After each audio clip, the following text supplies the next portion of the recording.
네, 안녕하세요. 12주차 2강을 시작하도록 하겠습니다. 지난 시간에는 우리가 상관 분석에 대한 공부를 했고요.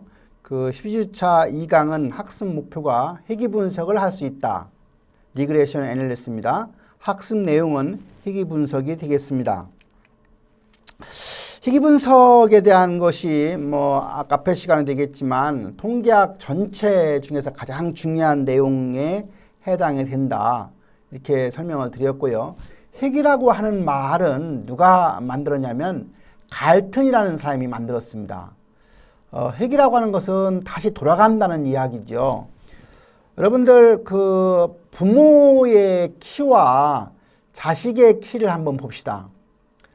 아버지가 아주 키가 큰 사람이고 어머니가 아주 키가 작았을 때 자식의 키는 엄마를 닮을까요? 아버지를 닮을까요? 되게 이제 많은 사람들이 갈튼이라는 사람이 한번 연구를 해보니까 그 아버지가 키가 크고 어머니가 키가 작았을 때 자식은 아버지 키처럼 아주 크지도 않고 어머니 키처럼 아주 작지도 않고 결국은 모집단의 평균으로 가더라. 그래서 모집단 평균으로 간다고 하는 말에서 우리가 회귀라고 하는 말이 만들어졌다고 합니다.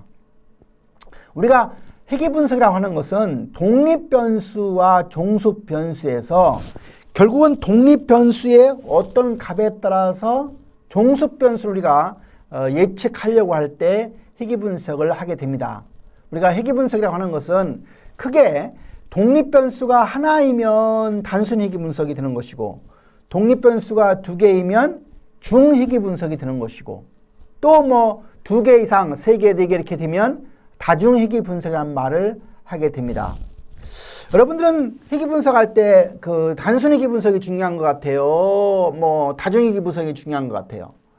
어떻게 생각하면 y라고 하는 것을 하나의 독립변수를 가지고 설명하기 힘들기 때문에 독립변수의 수가 많으면 좋다고 생각할 수 있지만 세상은 그렇지 않습니다. 세상은 가장 영향을 많이 주는 그 독립변수 찾는 게 중요하죠. 예를 들면 식물의 성장 같은 경우는 대개 우리가 어떻게 설명할 수 있냐면 식물의 성장 속도라고 하는 것은 세 가지 영향을 받는 거죠. 뭐가 영향을 받을까요? 습도, 적당한 정도의 습기가 있어야 식물이 자랄 수가 있는 거죠. 또 한 가지는 적당한 온도가 있어야 식물이 성장을 할 겁니다. 그리고 또 한 가지는 이제 아무 영양가, 거름기가 없으면 식물이 성장할 수가 없을 거예요. 그래서 식물의 성장에 영향을 주는 요소는 이 세 가지 독립변수 찾는 게 가장 중요할 거예요. 그러나 우리가 학생의 어떤 학교 성적이라고 하면 그 독립변수를 찾는 게 그렇게 쉽지는 않아요. 그러나 가장 중요한 변수를 찾는 게 가장 중요해요. 그래서 회귀 분석이 다중회귀 분석도 중요하지만 더 중요한 것은 그 단순회귀 분석, 가장 중요하게 y에 영향을 미치는 독립변수 찾는 것이 상당히 중요하다라고 여러분들이 알면 되겠습니다. 우리가 회귀 분석을 하는 목적은 세 가지입니다. 교과서에 나와 있는 것처럼 설명 목적이다. 독립변수를 가지고 종속변수 얼마큼 설명하는 정도와 관련해서 설명 목적, 또 다르게 설명하면 예측 목적 또는 통제 목적. 예를 들어서 광고액과 매출액의 관계에서 광고를 5억을 썼는데 매출액이 100억이 나왔는데 왜 광고액을 10억으로 올렸는데 5억에서 10억 올렸는데 매출액이 100억에서 120억밖에 안 올라가느냐. 다시 말하면 그 독립변수를 가지고 y를 통제할 목적으로 우리가 회귀 분석을 하기도 한다. 그래서 우리가 단순회귀 분석과 중회귀 분석, 다중회귀 분석이 있고 또 회귀 분석을 하는 목적은 설명 목적, 예측 목적, 통제 목적이 있다. 이렇게 여러분들이 알면 되겠습니다. 그래서 우리가 회귀 분석, 회귀 마대를 설명하면 yi는 알파 플러스 베타 xi 플러스 입실론 i라고 설명하는데 결국은 이제 알파는 절편이 되는 것이고 베타는 기울기가 되는 거죠. 그 다음에 이제 요 입실론 값은 오차항 부분이 됩니다. 이 오차항 부분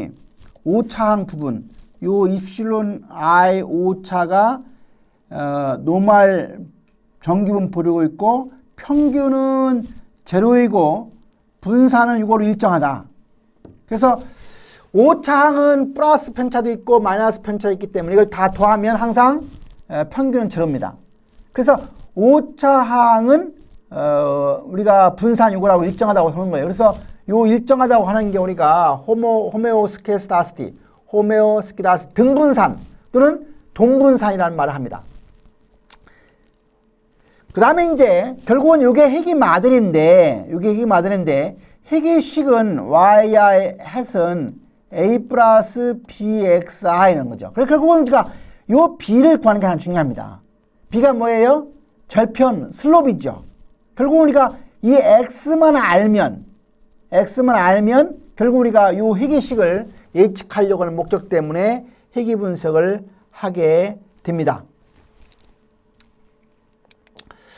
우리가 앞에 설명한 핵의 모형, 모델은 알파 플러스 베타 xi 플러스 입실론 i라고 하는 것이고, 요것은 이제 결국은 y라고 하는 것은 확정적인 거하고 확률적인 오차 부분이 이제 항상 모아져서 결국은 핵의 모델을 구성한다. 그래서 여기서 우리가 알파와 베타는 모수라는 말을 씁니다. 그리고 y는 종수 변수가 되는 것이고, x는 결국은 독립 변수가 되는 것이고 오차항 부분이고 그래서 결국은 독립 변수 부분과 오차항에 의해서 결국은 종수 변수 y가 결정이 된다.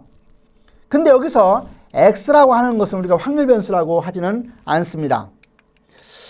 우리가 모집단의 핵의 모델 yi는 알파 플러스 베타 xi 플러스 입실론 i라고 했을 때 이렇게 점을 찍어볼 수가 있어요. 이거 우리가 이런 걸 스캐터 다이어그램이라고 하는 거죠. 그래서 이 부분이 베타라고 하는 기울기, 슬롭이라고 하는 게 되는 것이고, 그리고 절편이라고 하는 것은 인터셉트라고 하는 게 절편이라고 하는 거죠. 그래서 우리가 이게 바로 희귀식 yi의 햇에 대한 것은 이런 희귀식으로 구하는 건데, 이것이 다시 펴면 yi는 a 플러스 bxi라고 표시를 할 수 있게 됩니다. 그래서 표본 핵의 모델 다시 한번 정리를 하면 이런 것을 우리가 모집단의 핵의 모델이라고 하고, 모집단의 핵의식은 이렇게 표시를 하고, 표본의 핵의 모델이라고 하면 입실론을 갖다가 이렇게 2i라고 표시하고 알파가 a가 되고 베타가 b가 되는데, 결국은 a와 b는 알파 베타에 추정한 거죠. 결국 a를 가지고 알파를 추정하는 것이고 b를 가지고 베타를 추정하는 거죠. 그래서 요 a와 b는 알파 베타의 불편 추정량이 되는 겁니다. 그래서 요 a와 b를 구하는데 요 입실론 값이나 요 2i가 등분산 호메오스키다시티의 가정을 맞추게 되면 결국은 리스트 스퀘어 메소드라고 하는 최소 자승법에 의해서 a와 b를 구할 수가 있습니다. 교과서 220페이지부터 221페이지의 부분에 보면 최소 자승법에 대한 얘기를 합니다. 우리가 앞에서 yi의 햇에 대한 식을 a 플러스 bxi라고 했고, 원식을 요 식이라고 하면 요거 차이, 예측치와 관측치의 차이라고 하면 결국은 뭐냐면 서메이션 2i 제곱이 되는 건데, 2i 제곱은 서메이션 붙이고요, y라고 하는 식에서 요 yi라고 하는 식을 빼서 제곱한 거, 이것을 최소란 식입니다. 이걸 다시 쓰면 t라고 하는 것은 서메이션 yi 마이너스 a 마이너스 bxi의 제곱. 그러니까 이거는 요 부분입니다. 요 부분이 요 안에 들어가는 거니까 이렇게 쓸 수 있는 거죠. 그래서 요 식을 a와 b에 대해서 각각 편미분해서 정리를 하면 교과서 220페이지에 나와 있는 식이 됩니다. 서메이션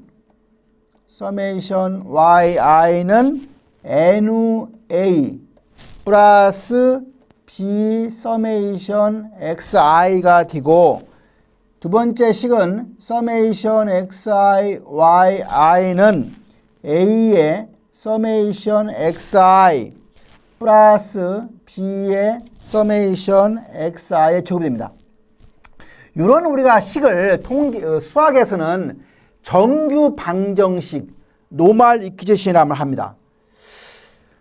여기서 우리가 A와 B를 구해야 되는데 우리가 중학교 2학년 과정에서 연립방정식을 풀 때 가감법이나 대입법이나 등지법을 가지고 풀었어요. 근데 그때는 이제 숫자가 주어졌을 때는 뭐 쉽게 풀 수가 있는데 이와 같이 문자로 주어졌을 때는 좀 복잡해 보이죠. 그래서 교과서 221페이지를 보면 행렬에서 배우는 크레머 공식을 가지고 우리가 A와 B를 구하는 공식을 구할 수가 있습니다. 그래서 거기 구한 대로 B라고 하는 값을 구하려고 하면 N우의 summation xi 제곱 마이너스 summation xi의 제곱, 그 다음에 N우의 summation xi yi 마이너스 summation xi summation yi 이렇게 구하는 거죠. 여기서 이제 자료의 수가 n입니다. 자료의 수가 n이고 xi의 제곱은 xi의 제곱한 걸 xi 제곱해서 전부 더한 것이 summation xi 제곱이 되는 것이고 xi를 전부 더해서 그걸 제곱한 게 summation xi 제곱이 되는 겁니다. 그 다음에 이제 xi, yi를 곱해서 전부 더한 게 summation xi, yi가 되는 것이고요. 그 다음에 이제 xi의 summation과 y의 summation을 해서 이제 구하면 b를 구할 수가 있는 거니까 이 공식은 외울 필요는 없지만 이렇게 해서 구해진다는 걸 알면 되는 것이고 b가 구해지면 a라고 하는 것은 교과서 220페이지 보면 어떻게 나왔어요? y파 마이너스 b의 x파가 됩니다. 여기서 y파라고 하는 것은 y의 평균을 얘기하는 것이고요. x파라고 하는 것은 b의 xby x의 평균을 얘기하는 거예요. 그래서 앞에서 구한 b가 이 부분에 들어가는 거죠. 이렇게 해서 우리가 a를 구하게 됩니다. 그렇게 해서 우리가 이 a와 b를 이렇게 해서 구하게 되면 이 a와 b가 알파, 베타의 불편 추정량이 되는 것이고 결국은 최소의 분산을 가지기 때문에 이를 갖다가 우리가 가우스 마르코프 정리라고 하는 걸로 되어 있습니다. 이제 이렇게 우리가 결국은 A와 B를 구하기 때문에 이렇게 구하는 방법을 우리가 최소 자승법, 리스트 스퀘어 메소드라고 하는 것이고 최소 자승법이라고 하는 것은 관측치와 예측치의 차이의 제곱을 최소로 한 식이다 하는 얘기가 되겠습니다. 여러분들 이제 이 문제 가지고 우리가 이제 한번 구하려고 하는데 최소 자승법, 관측치와 예측치의 차이의 제곱을 최소로 한 식이 바로 최소 자승법이고요. 그렇게 해서 지금 문제 요 과정을 통해서 우리가 지금 정규 방정식을 통해서 크레머 공식을 가지고 A와 B를 구하는 공식을 했고 이 공식은 뭐 별로 중요하지 않은 공식이고요. 이 공식을 가지고 우리가 문제를 풀면 되고 A 공식은 이 공식을 가지고 문제를 풀면 되겠습니다. 221페이지에 이제 3번을 가지고 이제 단순 회계 분석에 대한 A와 B를 구하는 다시 말하면 회계식을 구하는 걸 설명을 하려고 합니다. 여러분들 이제 가계 소득이 요 XI가 가계 소득이고요. YI가 전기 소모량이에요. 전기 소모량. 여러분들 아파트에 사는 사람의 경우에 전기 소모량을 설명할 수 있는 독립변수를 찾으라고 하면 학생들한테 이런 질문하면 뭐 가족 구성원이 많으면 전기 소모량이 많아요 부터 시작해 여러 가지 얘기 나온 거죠. 뭐 또는 집에서 쓰는 전기 관련된 뭐 TV나 냉장고나 이런 것이 크기가 크면 전기 소모량이 많아요 등등 하지만 사실은 아파트 평수가 전기 소모량을 좌우할 수 있습니다. 다시 말하면 그 가게의 소득이 전기 소모량을 잘 설명하는 변수예요. 다시 말하면 아파트 평수라고 하는 독립변수나 또는 그 가게의 소득이라고 하는 게 결국은 전기 소모량을 설명하거나 예측할 때 가장 중요한 독립변수다 하는 얘기가 되겠습니다. 이제 3번은 가계소득과 전기 소모량이 나와 있는데 단위는 지금 10만 원 나와 있습니다. 그래서 여기서 30이라고 하는 것은 300만 원인 경우에 전기 소모량은 73kW를 쓴다는 얘기가 되겠습니다. 요 30에다가 73을 곱한 게 2190이 드는 것이고요. 요 XI가 아니고 제곱을 한 걸 이제 제가 표시를 안 한 건데 요 30을 제곱한 게 900입니다. 20을 제곱한 게 400이 되는 것이고요. 그 다음에 요 YI는 뭐냐? 요것은 나중에 이제 회계식을 구한 겁니다. 그래서 회계식이 YI 해시기 때문에 요 YI 해시 바로 70이라는 얘기고요. 그 다음에 그러니까 요 73에서 70을 뺀 거니까 첫 번째는 YI지만 두 번째 건 뭐가 돼요? YI 해시 되는 거죠. YI 해. 그 다음에 요 칼럼은 YI 해시를 갖다가 제곱한 겁니다. 제곱한 거예요. 그래서 3을 제곱하면 9가 되는 것이고 마이너스 1을 제곱하면 4가 되는 거죠. 그러면 여기다 다시 쓰면 요 500이라는 숫자는 이제 합계예요. 합계. 그러니까 요 500이라는 것은 뭐예요? 서메이션 xi를 정한 거죠. 서메이션 yi를 전부 더하면 1100이 되는 거죠. 61,800은 뭐예요? 서메이션 xi yi가 61,800이 된 거죠. 28,400은 뭐예요? 서메이션 xi의 제곱이 28,400이 된 거죠. 이것은 이제 1100이라고 한 것은 서메이션 yi의 해시죠. 해를 전부 더하면 1100이 되는 것이고요. 그 다음에 요 0이라고 하는 것은 뭐예요? 서메이션에 yi 마이너스 yi 햇 yi에서 yi 햇 다시 말하면 회계식을 빼서 전부 더하면 그것이 0이라는 얘기죠.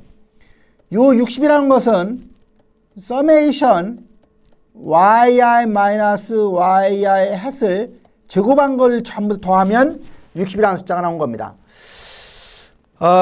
지금 이제 우리가 문제에서는 요 두 가지 칼럼 x와 y라고 하는 것만 알려주고 나서 회계식을 구하라 이렇게 나오는 거죠. 회계식을 구하라. 회계식은 아까 어떻게 한다고 했어요? yi의 햇은 a 플러스 b의 x를 구해야 되니까 결국은 요 a 값과 b 값을 구해야 되는데 먼저 b 값만 구하면 a 값은 쉽게 구할 수 있다고 했습니다. 근데 구하려고 하면 첫 번째 해야 할 게 x와 yi를 구해 놔야 돼요. 문제에서 나중에 이제 식에서 다시 한번 써볼까요? 아까 b라고 하는 공식 기억납니까? 어떻게 구했습니까? n위에 서메이션 xi의 제곱 마이너스 서메이션 xi의 제곱 서메이션 xi 서메이션 yi 서메이션 xi 서메이션 yi니까 요 xi 제곱이 있기 때문에 지금 요 xi 제곱을 구한 겁니다. 그래서 요 문제에 넣으면 어떻게 돼요? 진짜 지금 자료수가 전체 10개니까 10이라는 숫자가 들어가는 거죠. 10 곱하기 xi 제곱 쭉 더한 게 얼마나 나왔어요? 28,400 마이너스 xi를 쭉 더한 게 얼마나 나왔어요? 500의 제곱 이렇게 한 거죠. 그 다음에 이게 n이니까 10이 들어가는 거죠. 12. 그 다음에 서메이션 xi y가 있으니까 이걸 구한 겁니다. 이걸 해놓은 거예요. 이 칼럼을. 그렇게 해서 하니까 얼마나 나왔어요? 61,800이 나온 거예요. 마이너스 서메이션 xi가 얼마나요? 500 곱하기 서메이션 yi가 얼마나 나왔어요? 1100 그래서 요거를 계산하면 얼마 나왔어요? 이게 바로 2.0이 나온 거죠. 2.0이 나온 거예요. 앞에서 우리가 A라고 하는 것은 Y바 마이너스 BX 바라겠죠. Y바는 Y를 쭉 더한 게 1100이에요. 1100을 10으로 나누면 얼마예요? 10으로 나누면 110이죠. 어렵지 않죠? 그 다음에 B라고 하는 것은 2.0이 나왔어요. 2.0이 나왔습니다. 그 다음에 x의 평균은 얼마예요? 500을 10으로 나누는 얼마 나왔어요? 500은 50이죠. 50. 그래서 a는 250 해서 결국은 10이 나와서 yr 햇은 여기서 구한 이거는 a가 10이 나오고 b가 2가 나오고 그래서 xr 요 식 10 플러스 2xi 요 식이 바로 희귀식이 되는 겁니다. 그래서 여기서 구한 2라고 하는 것은 뭐예요? 기울기가 되는 것이고 10이라는 것은 뭐예요? 절편이 되는 거죠. 그래서 지금 요 yr 해시라고 했는데 요 칼럼 이 70이 어떻게 나온 거냐? 70이 어떻게 나온 거냐? 요거 넣은 거예요. 여기 지금 x가 30이죠. 2 곱하기 30을 넣으면 얼마예요? 60이 되는 거예요. 60에다가 10이 얼마예요? 70. 그래서 70이 나온 겁니다. 여기에 50 어떻게 나온 거예요? 50은 2에다가 20을 곱하면 40이죠. 40에다가 10을 더하는 거예요? 50이 되는 거죠. 그게 50이 나온 겁니다. 130 어떻게 나온 거예요? 당연히 130은 60에다가 2를 곱하면 120. 120에다가 10을 더하면 130 나온 거죠. 그래서 요 칼럼은 YI 햇 칼럼이 되는 것이고 요 칼럼은 이제 여기 YI에서 YI에서 뺀 거예요. 73에서 70 빼니까 3이 나온 겁니다. 3. 50에 50 빼니까 빵이 나왔죠. 128에서 130을 빼니까 마이너스 2가 나왔죠. 그래서 항상 요 yi 마이너스 yi 햇을 더 더하면 요 값은 0이 나옵니다. 0이 안 나왔으면 계산이 잘못된 거예요. 0이 안 나오면요. 그 다음에 yi에서 yi 햇을 빼서 제곱한 거를 쭉 더하면 60이 나옵니다. 60. 교과서 보세요. 교과서 좀 앞에 224페이지로 가면 요 추정의 표준 오차라고 하는 부분이 있는데 요 추정의 표준 오차 공식이 어떻게 되냐면 공식이 여기 보세요. 서메이션 yi-yi 햇의 제곱을 n-1 나눈 거죠. 그래서 여기다가 넣으면 이 부분이 지금 얼마 나왔어요? 60이 나왔고 n이 10이에요. 10-2 하면 8이죠. 그래서 60 마이너스 나누기 8 해가지고 루트를 씌우면 교과가 얼마 나왔어요? 2.74 나왔어요. 2.74. 그래서 2.74가 추정의 표준 오차가 되는데 추정의 표준 오차는 앞에서 구한 회계식이 얼만큼 적합성이 있느냐를 따질 때 추정의 표준 오차를 가지고 계산을 하게 됩니다. 이제 우리가 그 적합도 검정할 때 뭐 추정의 표준 오차를 가지고 하는 방법이 있고 결정계수를 가지고 하는 방법이 있는데 결정계수에 대한 걸 한번 공부를 해보도록 하겠습니다. 교과서 223페이지를 한번 가보세요. 223페이지 가면은 이런 식이 나와 있습니다. 여기 이렇게 이거에 이제 y 바가 드는 식이 있고요. 이런 식이 나와 있어요. 그러면 요거는 당연히 yi 해시되는 거죠. 그러면 여기다 어떤 점이 있다고 하면 이것은 y 값이 되는 거예요. y 값. 그러면 여기서부터 여기까지는 뭐예요? yi-yi 해시 되는 것이고 여기서부터 여기까지는 yi 햇 마이너스 y 바가 되는 겁니다. y 바가 되는 거예요. 그렇게 해서 여기는 설명 안 된 부분이고 여기는 설명됐다고 설명해요. 요 희귀식을 가지고. 그렇게 해서 교과서 224페이지 가면 결국은 총편차라고 하는 것은 여기서 여기까지예요. 여기까지. 그래서 총편차 이것은 결국은 이 부분과 이 부분을 더해서 총편차를 구할 수가 있습니다. 교과서 10-4식을 가지고 제곱을 해서 정리를 하게 되면 남는 식이 10-4의 제곱을 해서 나오기 때문에 그걸 우리가 총변동이라고 하는 표현을 펴는데 SST는 설명된 변동인 SSR과 설명이 안 된 SSE로 구성이 됩니다.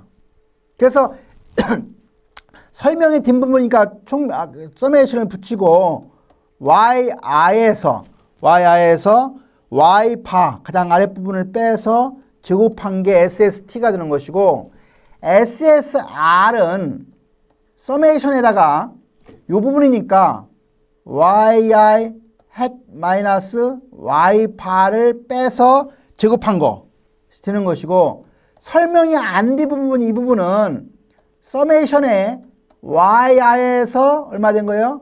y hat 이 부분을 빼서 제곱하게 되면 됩니다. 교과서 224페이지 부분에 중간 부분에 나와 있는 식을 활용하면 되겠습니다. 이 식을 활용하면 되겠습니다. 그래서 결국은 뭐 어떻게 되느냐?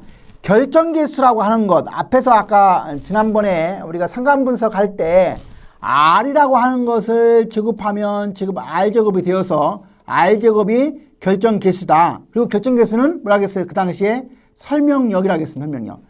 그렇게 해서 우리가 여기에서도 이 결정계수는 상관관계 계수를 제곱하게 되면 결정계수가 되는데 이 결정계수를 구하는 공식은 SST분의 SSR이다. 이 SST분의 SSR은 1-SST분의 SSE라고 해서 계산할 수도 있습니다. 이 문제의 경우에 앞에서 이 문제라고 하는 것은 이 문제를 얘기합니다. 요 문제, 요 YI라고 하는 거, 요 YI라고 하는 73부터 시작해서 마지막 그 132까지 전부 다 요 값에서 Y 바를 빼면 110이죠. 그러니까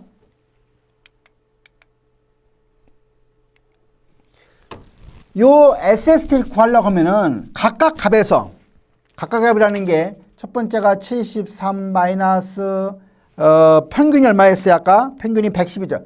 110의 제곱. 두 번째 거 얼마였어요? 두 번째 건 50 마이너스 110의 제곱 해서 10개를 하면 돼요. 마지막에 얼마입니까? 132 마이너스 110의 제곱. 이렇게 하면 SST가 구해져요. 이게 어디에 구해지냐면 교과서 225페이지에 구하면 SST는 각각 값에서 y라고 하는 값에서 y의 평균 110을 빼서 제곱을 10개 해서 제곱해서 더하게 되면 그게 13,660이 나왔습니다. 그 다음에 아까 SSE 부분을 구했었죠. SSE는 어떻게 구했어요? 서메이션 y 값에서 yi 햇을 빼서 제곱한 겁니다. 그냥 y 값에서 y 햇. 그래서 이걸 아까 전부 계산하니까 얼마 나왔어요? 이게 60이 나왔죠. 기억납니까? 60이 나왔어요. 그러면 SST라고 하는 것은 SSR 더하기 SSE인데 SST는 13,660이 나오고 SSR은 모르고 SSE는 60이 나왔으면 당연히 SSR은 얼마예요? 13,600이 되는 거죠.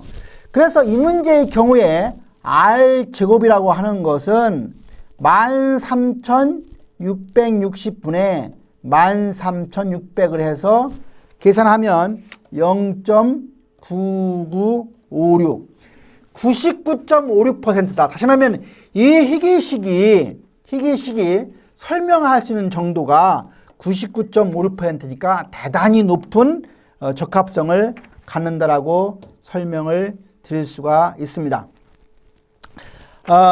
교과서 226페이지에 요 희귀식을 가지고 유효성을 있는지를 검증하는 방법이 나와 있는데 226페이지에 그 표를 가지고 이제 그 그림을 가지고 설명할 수가 있습니다. 그래서 희귀라고 하는 것, 잔차라고 하는 것 각각 우리가 구했으니까 227페이지 가보세요. 227페이지 가면 희귀가 아까 나왔어요. 13,600이 나왔죠. 그 다음에 잔차 부분은 60이 나왔어요. 60이 나왔고 그 다음에 이제 합계는 13,660이 나왔습니다. 그 다음에 자유도는 희귀의 자유도는 1이 되는 것이고 잔차의 자유도는 n-2예요. 근데 왜 2를 뺐느냐는 것은 알파, 베타, A와 B 그 알파, 베타라고 하는 모수를 두 개가 있기 때문에 결국은 이제 두 개를 뺀 겁니다. 그래서 10에서 2를 빼니까 8이 돼요. 13,600을 1로 나누면 그게 평균 제곱 13,600이 되고 그 다음에 60을 8로 나누면 7.5가 되는데 그 13,600 교과서 227페이지 위에 봅니다. 13,600을 7점으로 나누면 1813이라는 것이 F값이 나오고 우리가 이제 희귀 분석에 우리가 유효성 검증은 분산 분석을 가지고 하기 때문에 이 표를 가지고 이용하는데 그때 임계값이라고 하는 것은 알파가 0.05이면서 지금 분자의 자유도가 1이고 분모의 자유도가 8인 경우 값이 5.3입니다. 근데 5.32하고 1813 구하면 엄청나게 큰 값이 나오는 거죠.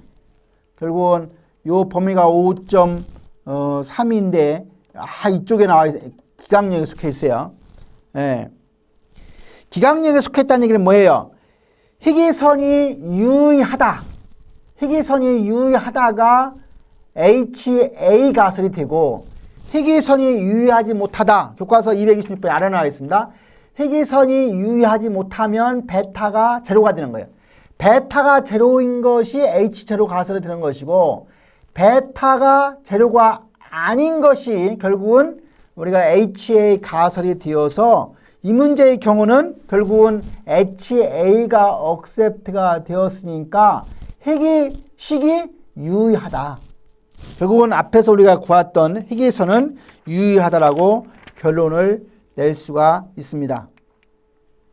그래서 지금까지 설명한 추정의 표준 오차에 대한 부분 yi-y 햇에 대한 제곱을 해서 구하는 것이고 여기서 2를 뺀 것은 단순 희귀 분서에서 알파, 베타라고 하는 모수가 두 개이기 때문에 2를 뺐다라고 여러분들이 기억하면 되겠습니다.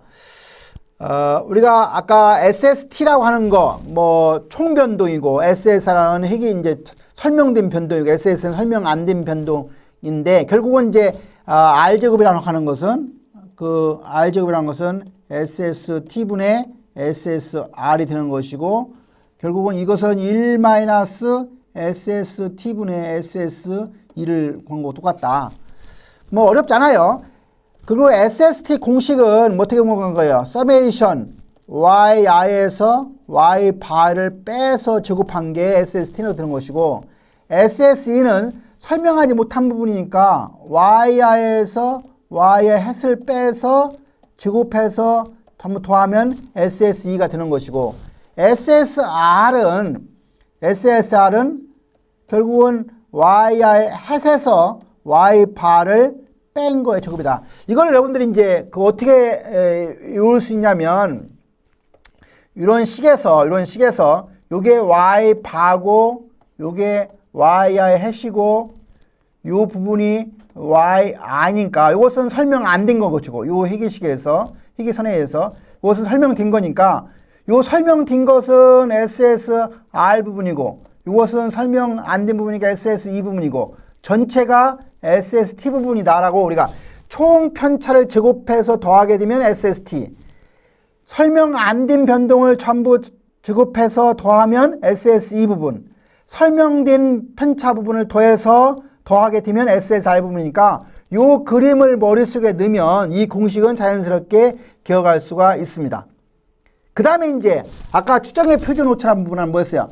서메이션 yi-yi 햇에 대한 제곱을 어떻게 했어요? 루트를 취해서 n-1 나누면 이게 바로 S값 추정의 표준 오차 부분이 됐던 거죠. 근데 이제 추정의 표준 오차 부분이 아까 2점으로 나왔었는데 그 수치가 적으냐 크냐에 대한 기준이 없어요. 물론 2.74가 크지 않아서 이제 뭐 작다라고 할 수 있지만 어떤 기준이 없는 것이 추정 표준 오차에 대한 적합성 검증할 때 우리가 해석하는 부분에 해당이 되지만 요 R제곱 같은 경우는 이제 퍼센트로 나오기 때문에 분명하게 우리가 뭐 희귀선이 얼만큼 설명력 있는 것을 설명할 수가 있게 됩니다. 결정교수 부분 지금 얘기했던 총변동분의 설명된 변동을 얘기하는 것이고 이렇게 구하는 공식이지만 SSR을 구하지 않으면 이렇게 구해도 결국은 똑같다. 결정계수는 0부터 1까지 값입니다. 그러니까 1이라고 하면 100% 설명력이 있는 것이고 0이라고 하면 설명력이 전혀 없는 것이라고 설명할 수가 있습니다. 우리 희귀분석이라고 하는 것은 독립변수가 종수변수에 미치는 영향력의 크기를 추정해서 독립변수의 일정한 값에 대응되는 종수변수 값을 추정하는 방법이다. 다시 말하면 우리가 회사에서 매출액과 광고라고 하면 광고가 독립변수가 되는 것이고 매출액이 종수변수가 되는 것인데 스캐터 다이어그램을 그려서 예를 들어서 이 광고액이 얼마 쓰면 이만큼 나오고 이만큼 쓰는 경우는 이만큼이 나오고 또 이런 경우는 이렇게 나오는데 우리가 관계라고 하는 것은 수학적인 관계가 있고 통계적인 관계가 있는데 수학적인 관계는 1대1의 함수 관계였을 때 수학적인 관계라고 하고 통계적인 관계는 항상 일정하지 않은 거죠. 광고가 많이 했다 해서 꼭 비례적으로 올라가는 것이 아니기 때문에 그림을 그리면 이렇게 우리가 삼포들을 그릴 수가 있습니다. 그렇다고 하면 요 그림을 그려서 요 희귀식 y의 해시라고 하는 게 요 플러스 편차 마이너스 편차 플러스 마이너스 편차를 더해서 0이 나오도록 결국은 요 희귀식을 구하는 거죠. 이것이 뭐라고 했어요? 아까 a 플러스 bxi라고 하는 거죠. 그렇죠? 이것만 구할 수 있다고 하면 즉 광고액만 나오면은 결국은 우리가 뭘 구할 수 있어요? 매출액을 추정할 수 있는 거죠. 매출액을 추정할 수 있는 거예요. 여기까지 알면 여기 것도 알 수 있는 거죠. 우리가 이걸 예사법이라 하고 여기까지 알고 여기까지 요 안에 있는 걸 우리가 내사법이라고 하는 말, 엑스트라폴레이션, 인트라폴레이션 말을 쓰는데 여하튼간에 우리가 희귀 분석이라고 하는 것은 독립변수가 종수변수에 미치는 영향력의 크기를 가지고 독립변수 일정한 값에 따라서 종수변수를 갖다가 측정하려고 할 때 희귀 분석을 한다. 그래서 희귀 분석을 하는 목적, 설명 목적, 예측 목적, 통계 목적이 있다고 그랬고 희귀라고 하는 말은 갈튼이라는 사람이 키를 가지고 이제 모집단의 평균으로 가려고 하는 성질을 가지고 희귀라고 하는 말을 만들어냈다. 그리고 독립변수의 개수가 1개면 단순 희귀 분석이고 2개면 중위 분석이고 2개, 3개, 4개면 다중 희귀 분석이라고 했는데 뭐니 해도 희귀 분석에서 제일 중요한 것은 단순 희귀 분석이 중요하다 하는 얘기를 했습니다. 근데 우리가 이제 마지막 정리하면서 독립변수끼리 콜레이션 상관계수가 0.8 이상이면 이게 이제 문제가 있기 때문에 독립변수를 하나를 갖다가 없애야 되는 문제가 있습니다. 이런 거 우리가 다중 공선성이라는 말을 쓰죠. 독립변수끼리 서로 상호관계 높은 경우는 독립변수 하나를 제외한다. 이게 다중 공선성, 멀티코 리니어리티 문제가 되는 것이고 또 다중이기 분석에서는 독립변수가 종수변수에 영향을 많이 주는 것을 단계별로 해서 할 때 우리가 스텝와이즈 리그레이션 단계적 희귀 분석이라고 하는 말이 또 있을 수가 있습니다. 뭐 그런 용어가 교과서에 나와 있고 또 우리가 이제 잔차에 대한 독립성 검증할 때 잔차끼리 어떤 관계가 있어서 오토 코릴레이션 있는 경우도 이제 문제가 되기 때문에 그런 걸 우리가 잔차에 대한 그 독립성 가정에 대한 검증할 때 그런 것도 나오는 용어 중에 하나입니다. 이렇게 해서 우리가 그 희귀 분석에 대한 것을 공부를 했고 형평평가에 대한 문제를 한번 풀어보도록 하겠습니다. 다음 중 희귀 분석 추론 시 가장 가정이 잘못된 것은 뭐냐?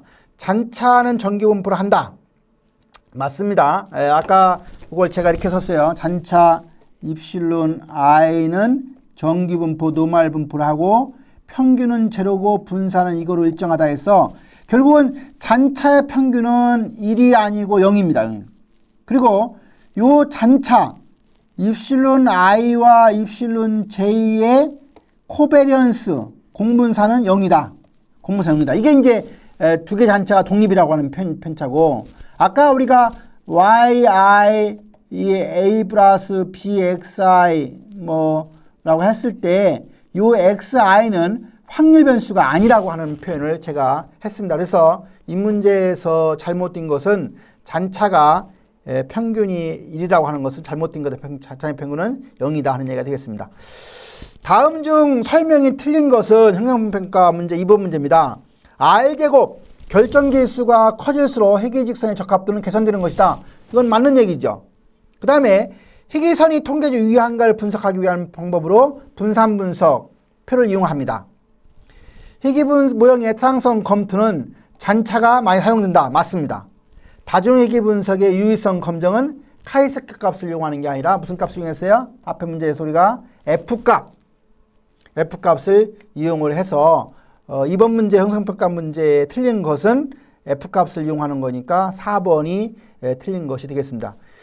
이렇게 해서 우리가 교과서 10장이고 희차로 보면 12주차 2강을 맞추도록 하는데 희귀 분석은 상당히 뭐 아무리 강조해도 지나치지 않을 정도로 중요한 챕터이기 때문에 우리가 교과서 부분을 이렇게 수업이 끝나더라도 한 번씩 쭉 읽어서 잘 이해를 해놓으면 밖에 나가서 우리가 어떤 문제에 봉착했을 때 희귀 분석을 가지고 접근할 수 있는 지혜가 있게 될 것이라는 생각이 듭니다.